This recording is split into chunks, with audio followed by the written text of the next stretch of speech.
महाराज जी, जीवन में रिश्तों में मधुरता, शांति और प्रकृति कैसे लाई जा सकती है?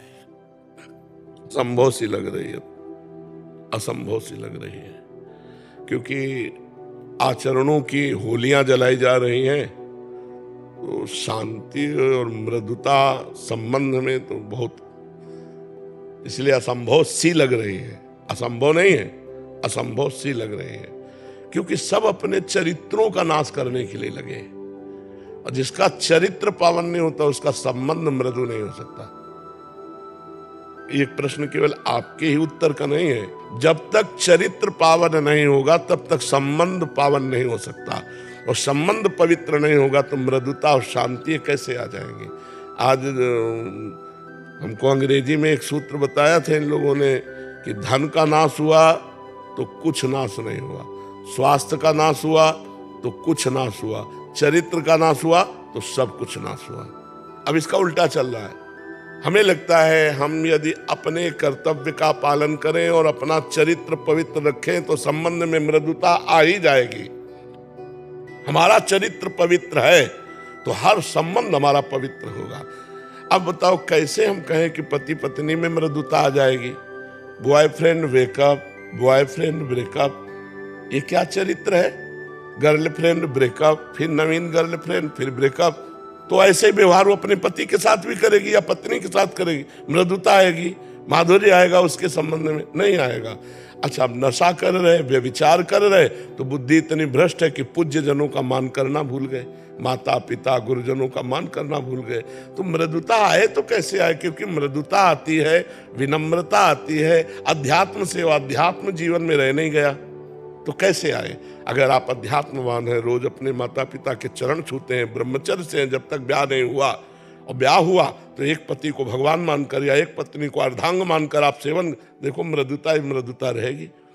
अपने प्यारे को सुख देने की भावना कर ले तो कभी कटुता आ ही नहीं सकती, और प्यारे से सुख लेने की भावना में ही कटुता आती है। और प्यार का मतलब होता है सुख देना। सुख लेने की भावना प्यार में नहीं होती, काम में होती है, राग में होती है, आसक्ति में होती है, मोह में होती है। सुख लेने की भावना प्यार में नहीं होती। और आजकल लोग प्यार प्यार करते हैं, प्यार का मतलब नहीं समझते हैं। प्यार का मतलब व्यभिचार नहीं है, प्यार का मतलब स्वार्थ की पूर्ति नहीं, प्यार का मतलब होता है प्यारे को उत्तम मार्ग में चलाना। बोले फ्रेंड, फ्रेंड का मतलब क्या होता है? कुपथ निवार सुपंथ चलावा। जो कुपथ मार्ग से हटाकर सुपंथ में चला उसे फ्रेंड कहते हो। आज के फ्रेंड घसीट के सुपंथ से कुपंथ में डाल रहे हैं, तो कहाँ दोस्ती हुई? तो मृदुता, धैर्य, विचार, पवित्रता, विनय, ये दैवी संपदा है। ये भगवान के चरणों का आश्रय लेकर पवित्र आचरण से यदि हम नाम जप करें तो हम अपने क्या दूसरों के हृदय में ये बात ला सकते हैं। अगर हमारे हृदय में अपवित्रता है, आचरण में अपवित्रता है, तो फिर हम दूसरों में कहाँ मृदुता ला सकते हैं? पहले हमें खुद सुधरना होगा। एक एक को चरित्र जब तक ठीक नहीं होगा तब तक ये बात नहीं रहेगी। तो चरित्र को इस समय तो बिल्कुल कुछ समझे नहीं जा रहा है। चरित्र को तो बिल्कुल रद्दी कागज किया जा रहा है, और जबकि हमारे यहाँ भारत में चरित्र की ही पूजा होती है। रावण किस बात में कम था?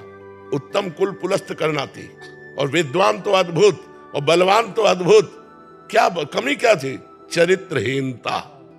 बस चरित्रहीन होने के कारण पुतला जलाया जाता है। जिस वंश को राम जी प्रणाम करते हैं ना, उस वंश का था उत्तम कुल पुलस्त करना थी। भगवान ब्राह्मण वंश को नमस्कार करते हैं, रघुवंश में प्रकट हुए। विद्वान शंकर जी का अद्वितीय भक्त।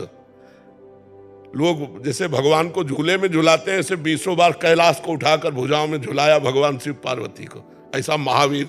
लेकिन चरित्रहीन हो गया तो राक्षस शब्द माथे पे मढ़ दिया गया। रावण राक्षस थोड़ी था, पुलस्त जी का नाती है।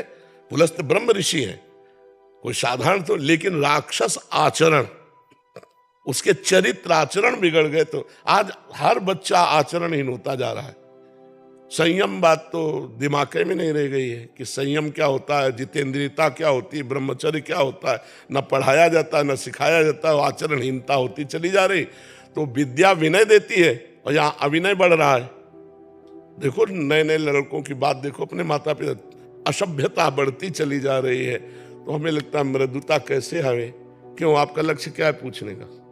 कि कभी कभी नकारात्मक परिस्थितियां लगती हैं, कभी मन उदास हो जाता है किसी बात को लेकर, तो उस टाइम भी अपने आप को पॉजिटिव कैसे रख सकते? हाँ, उस समय पॉजिटिव ऐसे रखो कि अगर कोई संबंधी आपके साथ ऐसा बर्ताव करेगा, असंबंधी बर्ताव करे, तो हमको तो 2 मिनट में हटा देना चाहिए। चलते हुए फुटपाथ में कोई हमें गाली दे तो हमें पागल समझना चाहिए। बातुल भूत विवश मतवारे ते नहीं बोले वचन विचारे, जिनकर कहा सुनी नहीं काना। गली चलते कोई गाली दे उसका प्रभाव नहीं लेना चाहिए, पागल आदमी बोलने दो।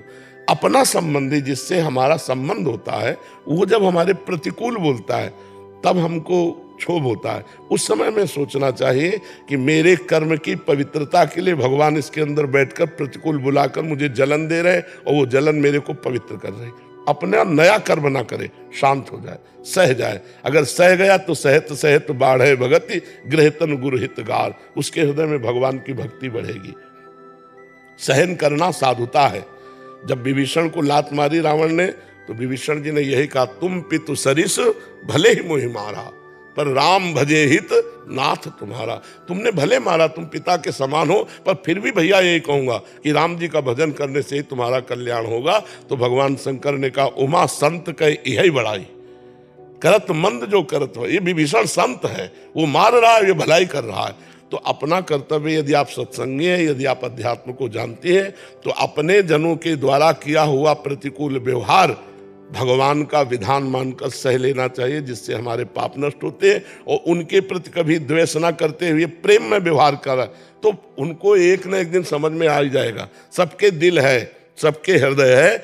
जब वो प्रतिकूल करेंगे और आप अनुकूल करोगे, तो ये व्यवहार उनके ऊपर चढ़ बैठेगा और उनको आपके अनुकूल बना देगा, बिल्कुल अनुकूल बना देगा। हमसे जो द्वेष करे, हमसे जो प्रतिकूलता करे, यदि हम विनम्र व्यवहार करें और उनके द्वारा की हुई प्रतिकूलता को सह जाएं, तो एक दिन वो हमसे अवश्य मधुर प्रेम करने लगेंगे। अवश्य हमारे संबंधों में मृदुता आ जाएगी। अब वो प्रतिकूल बोले हम जल कर, और प्रतिकूल बोले तो कटुता आ जाएगी। हमें क्षमाशील होना चाहिए।